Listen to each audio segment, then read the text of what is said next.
Welcome to Waywut, your weekly verbal double take.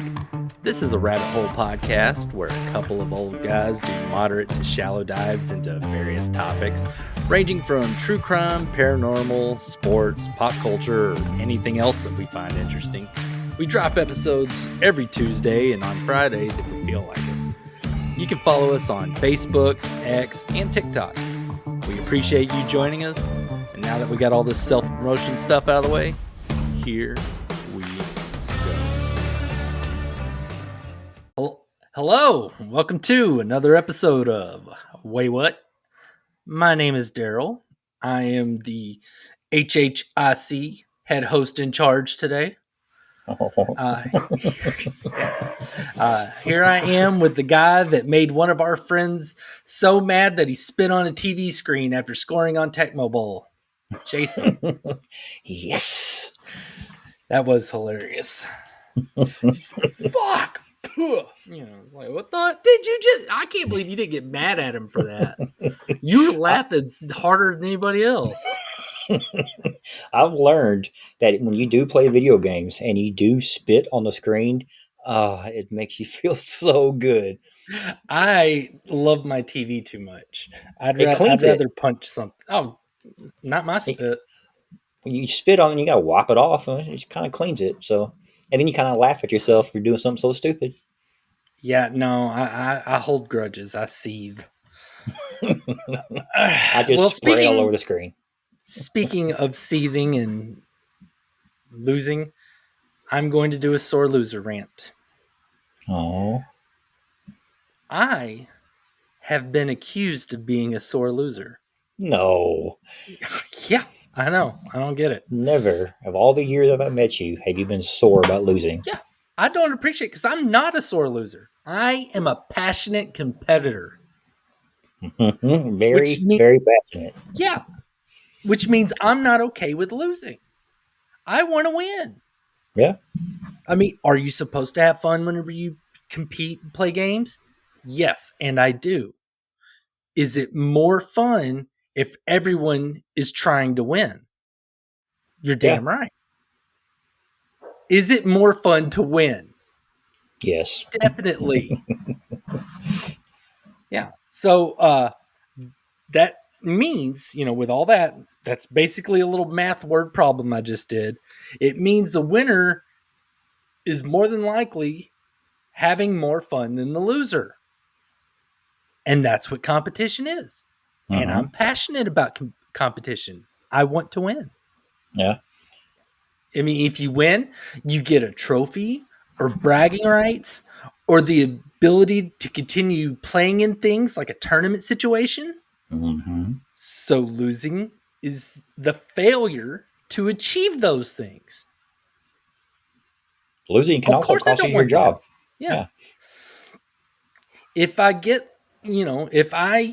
lose and get less than the winners because I performed bad, I'm upset with myself. If I don't get those things because my teammate leaves me to do all the heavy lifting, then I'm upset with them. Mm-hmm. If I lose because the fucking escape room says that 2 players can do it, but in reality, you need at least 4 people because, while you're trying to solve the escape room, you need one person to put 500 poker chips into a slot, one at a time, and you don't even get access to that slot until the last half of the escape room. Mm-hmm. So essentially, you have one person, in our case, putting chips in that slot while the other one's trying to unlock 12 safes. There's no way 2 people's enough. They had no business saying that. Mm-mm. And yes, I get upset. Yes. Speaking of holding grudges. Oh, that was fun, though. What a valiant effort we did.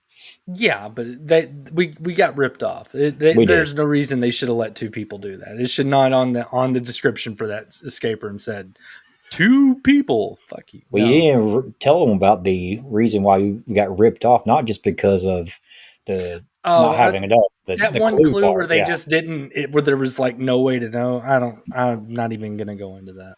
Yeah. Now, if you notice though, whenever I was talking about this stuff, I said upset. I did not say go on a rampage. When I lose, I tend to cuss more. I raise my voice, not scream, just raise my voice. And occasionally I might throw something like my hat, or if it's really upsetting and I'm a couple decades younger, I might punch a wall. I had a little Hmm. less control back then.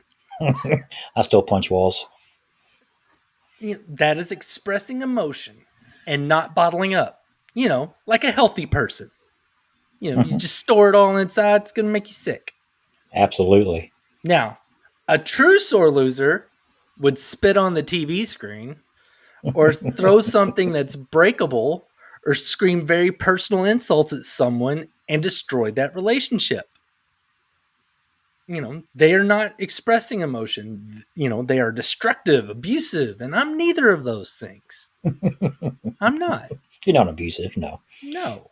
Or I'm not destructive. You destroyed some things. Your video What? game controllers, you've had Oh, plenty of well, those shattered. I was in my 20s. I was more passionate and angry back then. Yeah, games are much harder. Now, do you know what makes negative emotions worse after a competition? It's when the person that beat you tells you that you shouldn't be upset. Oh, Now, first, fuck you. Let's get that out of the way. Second, man. that's the equivalent of someone taking a bite out of a cake that you like and then throwing the rest in the trash. It's not cool. It's like being Rose on the door floating in the ocean and telling Jack, "Stop chattering your teeth because the water isn't that cold." Mm. Winners should be happy when the loser is upset. That means you won against a competitor that gave their all. I can Do see not that. Yeah, do not diminish their efforts by telling them that they shouldn't be disappointed that they lost. As long as that person isn't throwing the board game across the room or screaming abuses at someone, let them be angry and upset. Yeah, tell them good game and move on. Yeah, and let them vent it Let out. them Like brood. that Yeah. on the day of that escape room, I was bitching and complaining our entire drive to that arcade that we went to afterwards. And then after we got to the arcade place of games, I was good. Yeah, you even recorded it. How mad you were. Well, yeah. See TikTok. Hmm. Now, I think the best way to really let you winners out there know what a real sore loser is for me to show you the worst of the worst. All right. Which brings us to today's topic, the Sore Loser Hall of Shame. All right. That's a good topic. Yep. We will be going over the worst losers, the ones that give all of us passionate competitors like myself a bad name. Well, before you get started, I have a question about our early baseball playing days. Okay. We had to always go across the diamond and shake their or slap the other team's hands. Good game, Tell them good good and game, good good game. Yeah, no game, matter good how game. bad you just got slaughtered, you still had Huh? to do it. Did you ever do anything bad going Only across thing there? I ever did was like bad game, bad game, bad game. You ever I pull back wasn't one your of those. hand? No, I always put my hand out. Might say bad game. I was never one of those ones that would put their fist out. Mm-hmm. I remember there were some kids that would do that instead of putting open up, they'd go like that and like start trying to hit people's hands. I never did that. No, I've had kids come by and they get to us and they'll throw their hand up like they're not giving us a high five. They're going to skip us for whatever reason, or of course the real hard high five when they rear back and give you a hard one. Yeah. Yeah, that's not cool. No, At no. least mine, I expressed my disappointment and there was no physical injuries to anyone else. So I did No, it in a healthy way. no stink palm. No, gross. Even you, stink palm is one of those things where it's kind of like mutually assured destruction because True. yeah, Hmm. you give them stink palm, but you got one too. It's stupid. I don't get Very it. true. Yeah. All right, now that we're done with that, Yeah. Had to know. Had to know. let's let us enjoy this. Not enjoy. Let us learn of the story of our first loser. On October 3rd, 2022, there was a pickup basketball game going down at the Paul L. Dunbar Learning Center in Dallas, Texas. Okay. I couldn't find anywhere if it was a one on one game, but I will admit that I kind of hope that it was. The one thing I do know is a 31-year-old man named Cameron Hogg lost that game. The person that beat him was his friend, a 21-year-old woman named Oh. Asia Womack. I really hope it was one on one. I really do. Uh, Reports say that they did get into an argument, resulting in Asia leaving to go to a friend's house that lived by the park. Hogg left the park to take his kids back home, and I guess getting beat by a girl in front of his kids was a bit too much for him because he came back to the park with a gun. Oh. Without saying a word, he went to Asia as she was watching a football game and shot her 5 times. Dang. Yeah. Hogg left the scene and wasn't there when the police and paramedics arrived. They attempted to save Asia, but she did later die at the hospital. It took them over a week to find Hogg, and he was eventually arrested for murder, fleeing police, and driving while intoxicated. And really kind of hammer in that, they didn't want that bastard going anywhere. They set bail as $1.75 million. For It's like, Bill? Wow. yeah. They're like, nope, your ass is staying put. Eventually, in February 2024, Hogg took a plea deal. After pleading guilty to murder, he was sentenced to 20 years in prison. Which, I mean, it's like, this is Texas. How'd that happen? And I'm like, oh, yeah, it's Dallas. Yeah. If it didn't happen, if it didn't happen, our jails will be flooded. No, but he didn't do it in commission with a felony, so he couldn't get the death penalty. But they still could have nailed him for life. Um, anyway, the sentence left Asia's family furious, of course. It kind of caught me off guard because a lot of DAs will discuss plea deals with the victim's family before accepting them. They don't Hmm. always do it, but a lot of times they'll do it. Be like, hey, we can avoid a trial and everything if we just, if we bring the charges down to this and we're looking at this kind of sentence. And sometimes the families are like, yeah, do it. And then other times they're like, no, don't. Uh, in this case, however, the Dallas DA never gave any kind of comment, never talked to anybody, didn't address any of the concerns about it after the fact. He just kind of, He just didn't want to go which to court. Dallas has a history of having horrible DAs. Hogg's lawyer claimed that it was because they had a self defense case based on two witness statements that said Asia had a gun. There was no gun found at the scene. It's hard to tell if the DA took the deal to get it all over with, or if that self defense claim was a risk to actually get, of Hogg getting off the hook, which I doubt it. It seems really dumb. I don't have any answers for this, but I will tell you my personal hope that Cameron Hogg spends the next 20 years getting shit for not only losing a basketball game to a girl, but also being the biggest little bitch about it.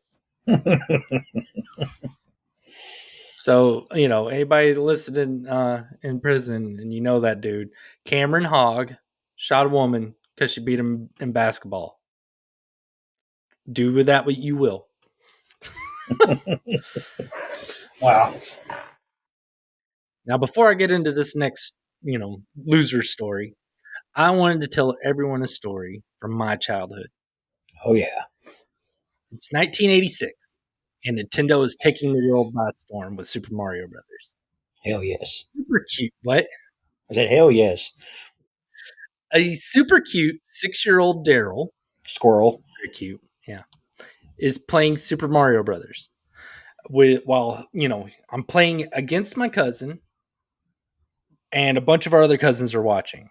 Mm-hmm. Um, you're not technically playing against anything like Just waiting Street your Fighter turn. or anything, but You're you waiting just your want turn. to see who. Yeah, well, that and you want to see who goes further. I mean, it was Mm-hmm. still new at the time, so we didn't know the levels like the back of our hands yet. I mean, it was around Christmas time, so like he just got the dang thing. Mm-hmm. Yeah, so with all these people watching, the pressure is real. The competition is fierce. Who's going to get further? Who's going to get further? Get to past like level 1-3 or whatever. Which I'm fairly certain I was still at 1-1 when this happened. So super cute 6-year-old Darrell is still very new to Nintendo. I didn't have one. This was my first time playing it, I think.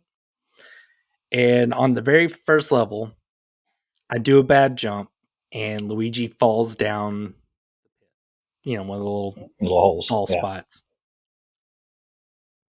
Now, my obviously evil cousin begins laughing at sweet, innocent, cute 6-year-old Darrell.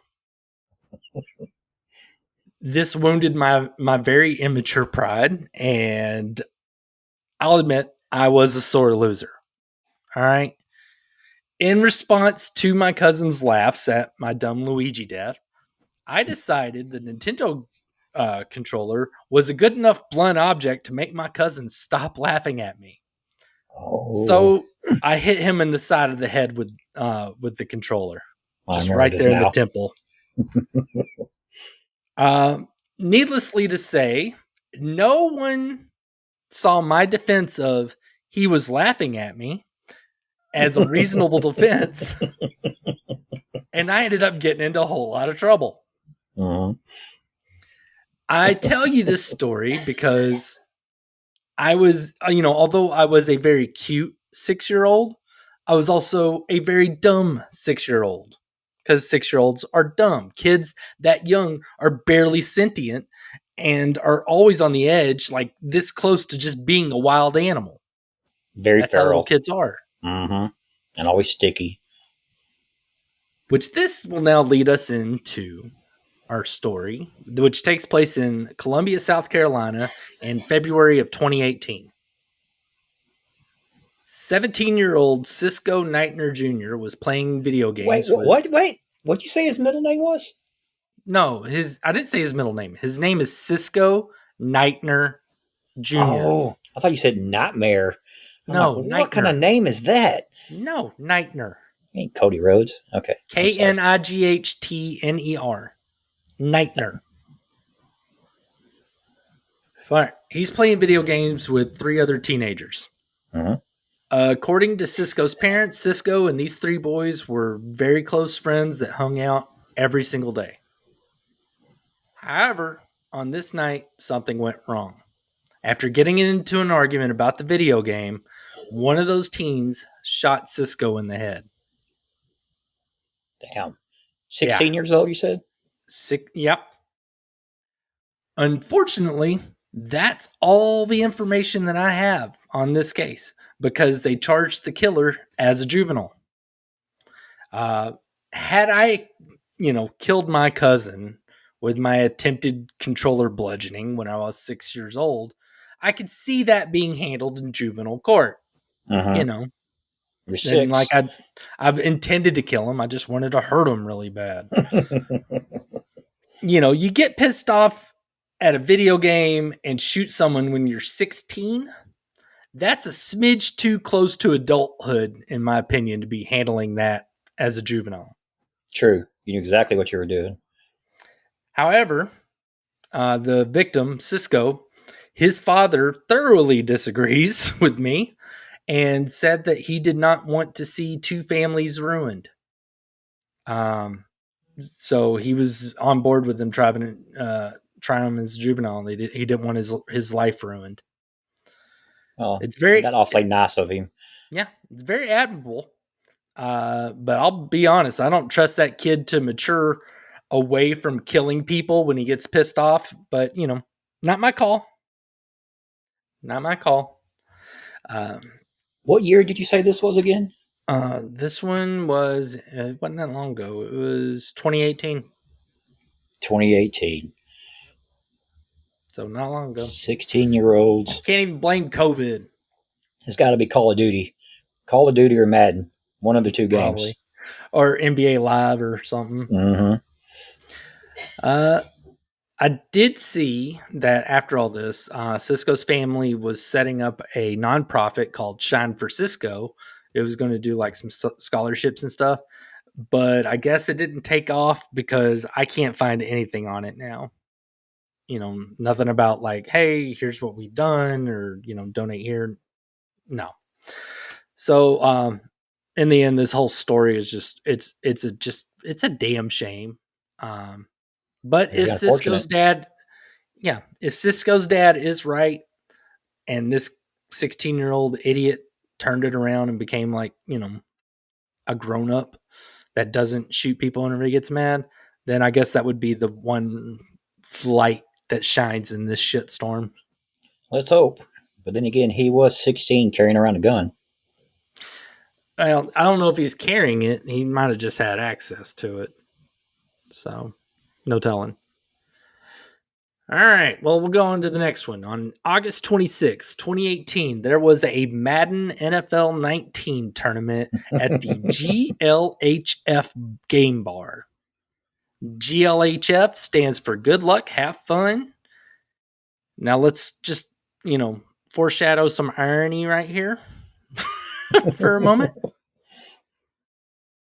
24-year-old David Katz was a professional Madden player, which still confounds me to say, but Yeah. if they make money, they make money. They have world rankings in that crap. Yeah, it just don't make sense. Where was this I shit at? Yeah, back in our day. I mean, like, we don't get paid to podcast. I mean, it's a hobby. Playing video games is a hobby. If they're gonna get paid for their hobby, I want to get paid for mine. Yeah. Tell your people. Yeah, tell your people to listen to us. We need YouTube to pay attention to us and take us seriously. Yes, we're funny, damn it, and entertaining. And we're fledgling. And we're very handsome. Well, I am. People just say that to you to be nice. I'll take it. All right. He was so David Katz, professional Madden player, was not having a good tournament, and he lost a few times in that tournament. Katz demonstrated his sore loserness by not shaking hands after his loss. I mean, I get it. You're pissed off. Don't fucking touch me. However, I'm guessing that he may not have taken his prescribed antipsychotic medication that day, and also didn't remember anything he learned in the mental hospitals that he had been involuntarily committed to numerous times, because he decided not shaking hands was not a strong enough way to show how pissed off he was about losing. Katz went to his car and came back with a 45 and a 9mm and began shooting. Dang. Unfortunately, Katz shot 12 people, and 2 of them ended up dying from their wounds. 22-year-old professional gamer Elijah Clayton and 27-year-old professional gamer Taylor Robinson were both killed. Then Katz did the ultimate sore loser thing and took his ball and sent himself to hell. No, and nobody misses him. Well, good riddance. Yeah, bye. Thanks for saving us the trouble. But Man. these are not fun stories. Just that they're like, oh yeah, we're sore losers ever. And it's like, oh, this ain't fun at all. I've been Now, mad about losing games and stuff, but not to that ever. Obviously, never to that point where I ever contemplated killing somebody. I mean, even whenever I hit my cousin in the head with the controller, I wasn't intending on killing him. No, I'm sure you weren't even trying to hit him in the head. No, I was trying to hit him in the head.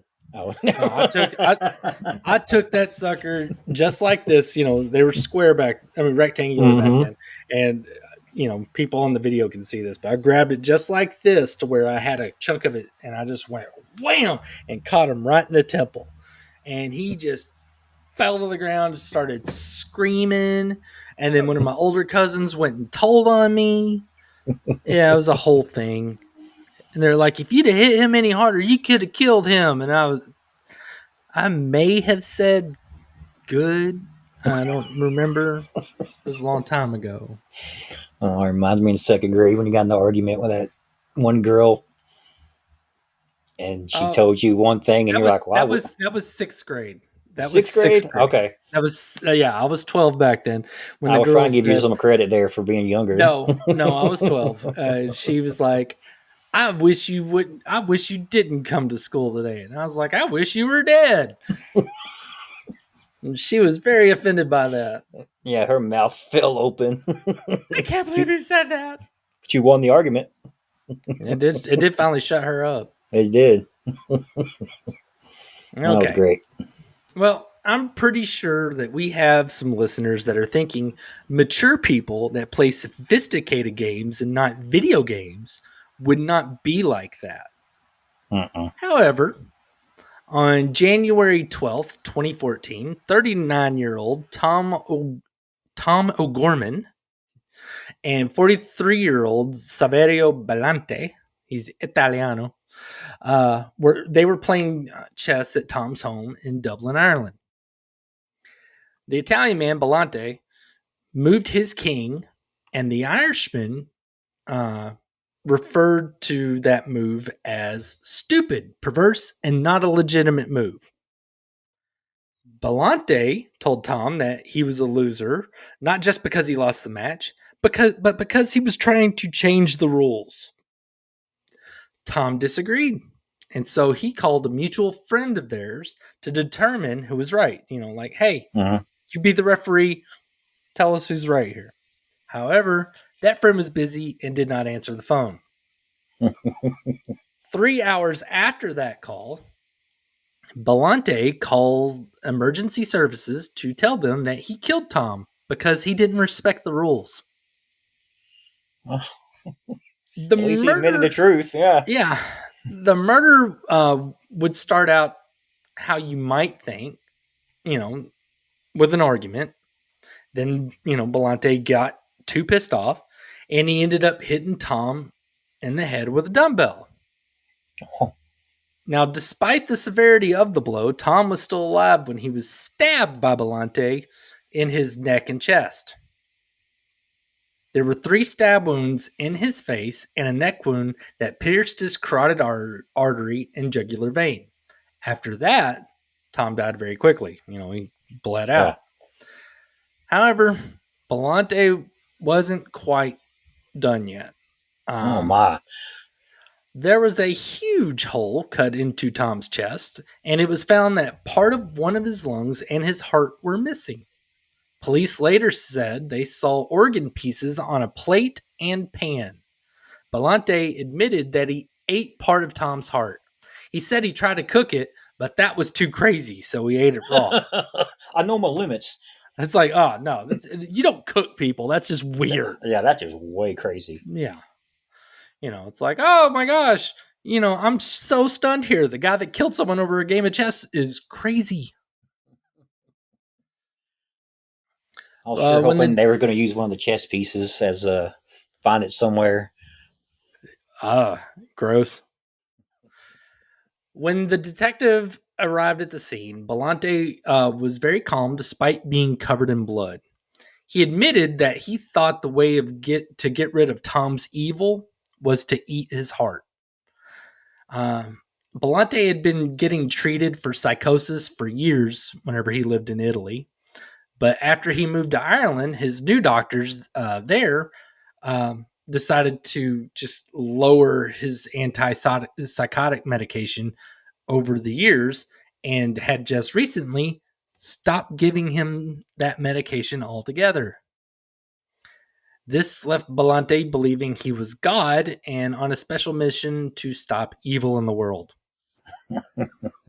and apparently it's evil to Cheating question rule chess. in chess. Well, no, because see, Belante was the winner in this one. I mean, not the winner, but he was the one that did the move, and the move Uh, would have made him win. And Tom was the one saying, "No, that move's a cheating move." But whatever. In July 2015, the Central Criminal Court in Dublin found Belante not guilty by reason of insanity. Since then, Belante has been in the Central Mental Institution since his arrest.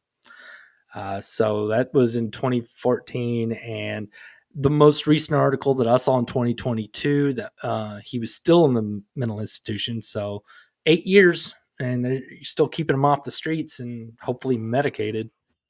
Hopefully, they don't have a Yeah. chessboard in that rec room there. Now, Tom's family, the victim, his family was not a fan of the verdict and did attempt to get it revised in the high court, but everyone stood by the fact that Belante's fucking crazy. Plus being that the Irish medical system was the one eliminating his medication probably had something to do with it, in my humble opinion. It's like, yeah, why don't we just, push this Let's over keep him in here and here. Yeah. shush, Let's not let this come to light. we're not, we're not gonna, we don't want to vocalize too much that, we probably, fuck this up. Yeah, So, we're culpable in some way. all right. Well, either way, he's still locked away, still has mental issues, and is alleged to have periods where he gets very emotional about what he did and how many people were hurt because of it. Is this the case of a sore loser? I'd say so. I don't know if the move he made was legal or not, but I do know he was willing to kill over a chess move that might make him lose. So, yeah, he still gets marked up as a sore loser. Now, the last one we talked about had actually the last two we talked about had a lot of severe mental illness involved. Hmm. So this last story will be the kind of sore loser I think most people are likely to encounter: the gambling sore loser. Oh, I'm not one of those.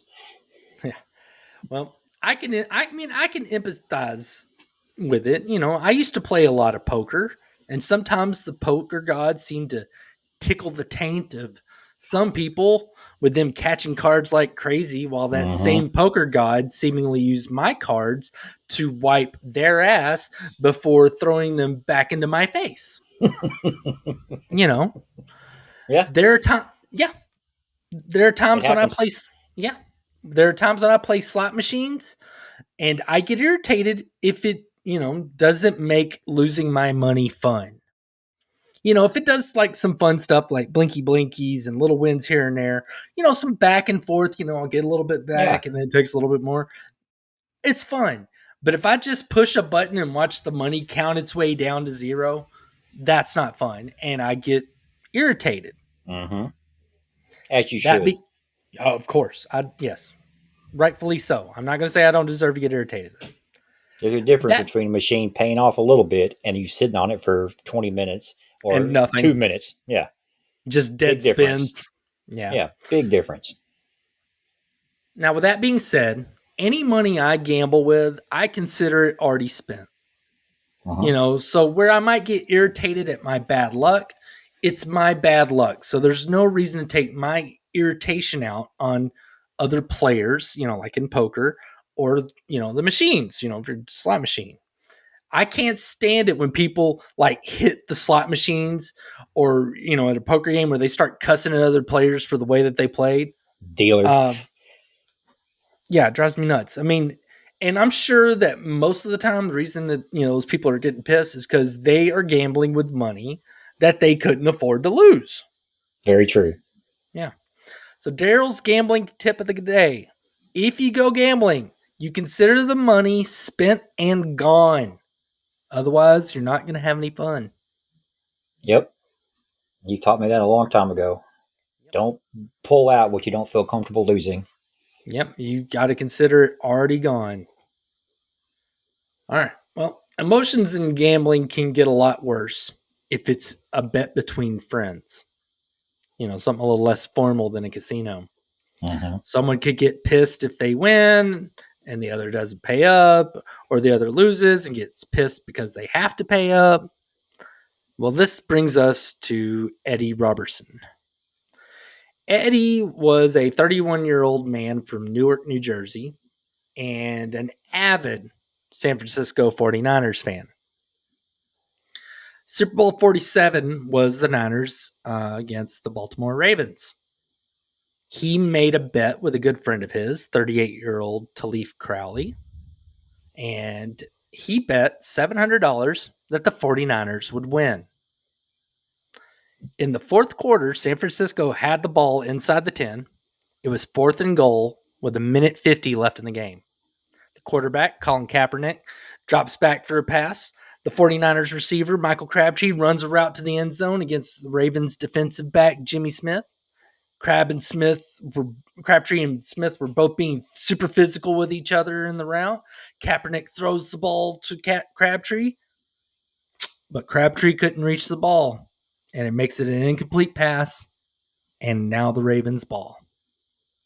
Now, some people claim that there should have been a holding call against the Ravens. Others say that it was normal contact between, players. They go let them play. And yeah, let them play, and that the refs should not be deciding the outcome of the Super Bowl. Mm-hmm. Either way, the Ravens went on to win, and the 49ers, along with Eddie Robertson, lost. Robertson, being a sore loser, refused to pay because he felt the no call was unfair. Like, I'm not paying you this. The refs screwed me over. Yeah. Well, 2 days later, Talif was driving to his mom's house when he saw Robertson with a couple of other guys. Talif stopped his car and confronted Robertson about not paying the $700. Robertson was heard saying, "They cheated my team," before he pulled out a gun and shot Talif 6 times. Damn. He really did not want to pay him that $700. Why didn't you shoot him a 7th time? I don't know what gun he had, so I can't tell you. Robertson was arrested and was eventually sentenced to life in prison. Hooray, good job. And he'll be eligible for parole after 64 years. So, when he's about 100 or so. He won't see it. I'm down with it. Mm-hmm. Good job. His sore loser ways did not end with the murder. His statement at sentencing was that they have the wrong guy and he didn't do it, even though he did it like in the middle of the street in front of people. Yeah. This guy, he just cannot ever accept losing. Can't accept losing the bet, can't accept losing the court trial. I hope for his sake he doesn't make any bets he isn't willing to pay while in prison. If he doesn't pay up those cigarettes, they'll take it out of his ass or his mouth or both. Or both. Yeah. At the same time. Mm-hmm. So, Eddie, for the sake of your butt, don't gamble anymore. Learn your lesson. Especially on sports. On sports. Betting between friends is a terrible idea. Absolutely. That's like loaning money to people and shit. It's just, it's a bad idea. There's certain things you just don't put into a friendship. No, you and I have been friends for, just call it 40 years. And not once have you and I bet on anything against each other. Not for money. Well, nothing that's going to ruin a relationship. No, because we did that one squares thing for the Super Bowl, which that's not gambling directly against somebody. No. And then I think that's really about it. I mean, I think we played poker at the same table a couple times. We did, but we started off at different tables because we didn't want to put each other out. So we waited till the end where we didn't make it to the final 2. But if we did, we probably would have split the pot. Well, and it's kind of like, like I was saying, you don't put money in friendships, not in ways that, require like payments and stuff. Like gambling and loaning money to friends is a bad idea. Like if, like me and you hang out, I'll buy stuff, you'll buy stuff. I'll buy you shit sometimes, whatever, you buy me shit sometimes. It's like, oh crap, I saw this and it's like, oh, you'd love it, whatever. So yeah, just bad idea all around. But it also shows a weak friendship if you and I did bet on something and it cost you $500. I wouldn't want your $500. You better fucking pay me, motherfucker. I'll shoot you. All right, well, that's gonna do it for the Sore Losers Hall of Shame. I think I've made a solid case that I am not a sore loser, despite what any TikTok or YouTube short might make me look like. More importantly, this is a cautionary tale. Take your meds. Don't make bets with your friends. And don't do escape rooms with 2 people that clearly need 4 people. And then you could just be a passionate competitor and not a sore loser. All right. And very good. That was awesome. I'm glad you enjoyed it. Yeah. So join us next time when Jason, if he doesn't go missing after telling me that I shouldn't be upset that he beats me at thumb wrestling 10 times in a row, if he's still around. I got a hammer thumb, man. I'd have no doubt you would beat me in thumb wrestling. You actually have wrestling experience in general, so. But if he doesn't go missing for beating me a bunch and telling me not to be upset about it, then he'll be around to tell us some stuff that'll make us say, Waywut. All right. Well, bye. Later. Thank you for joining us for Waywut. If you would, tell your friends or your enemies that they can watch us on YouTube or Rumble. And if you don't want to see our face, or if they don't want to see our faces, you can listen to us on your preferred audio platform. That's Spotify, Apple Podcasts, Amazon Music, Pandora, you name it, we're probably on there. Please like, review, and comment on whatever platform you joined us on today. We'd appreciate that a ton. Again, just thank you for listening and watching. We hope you'll join us next time. We'll make you say, wait, what?